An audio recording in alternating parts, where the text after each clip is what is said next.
आगामी 10 दिन कलबल कर ताती 10 दिन पर्यंत राज्य में वर्षा नहीं। जलवायु परिवर्तन प्रभाव पड़ुची। मौसुमी छुईला हेले नहीं वर्षा। 10 दिन जाए लगी रही परे ए परिस्थिति। एबे राज्य को पश्चिमा पवन बहुथिबारु मौसुमी बादल सृष्टि होई पारुनी।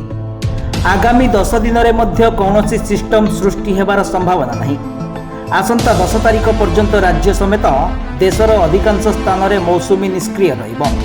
हेले पश्चिम उपकूल समेत उत्तर पूर्व राज्य में वर्षा हेबो।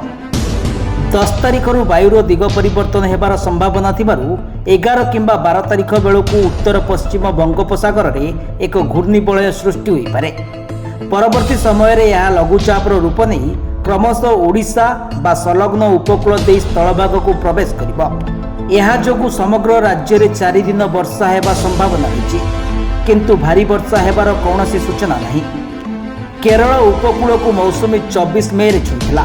यार 4 दिन पर ओडिशा को अग्रसर होइतिला मौसुमी, किंतु बंगोपसागर रे सृष्टि लघुचाप घनीभूत होई अवपातर रूप नेबा सह उत्तर उत्तर पूर्व दिगरे गति करी उत्तर पूर्व राज्य मुहां होइछि। यह शुष्क वायु को आकर्षण करने सह मौसुमी अग्रसर रे बाधा सृष्टि करितला।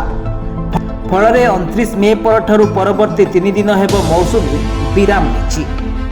एही प्रक्रिया आगामी 9-10 दिन पर्यंत लगी रहिबार संभावना रही। अवपात प्रभाव पर 2टी पश्चिमा झड़ उत्तर पश्चिम संलग्न अंचल में सक्रिय होइतिबारु उत्तर पश्चिम दिगरु यह शुष्क वायु प्रभाव को प्रशमित करने सह विराम को आहुरी सक्रिय करिछि। फल राज्य में तापमात्रा वृद्धि सह गुळुगुळी बढ़ी। आसंता 5 तारिख पर्यंत राज्यर उपकूल और आभ्यंतरीण ओडिशा रे तापमात्रा 35 रु 37 डिग्री सेंटीग्रेड रही पारे। 9 तारिख तापमात्रा रे आउ 1 डिग्री वृद्धि हेबार संभावना रही।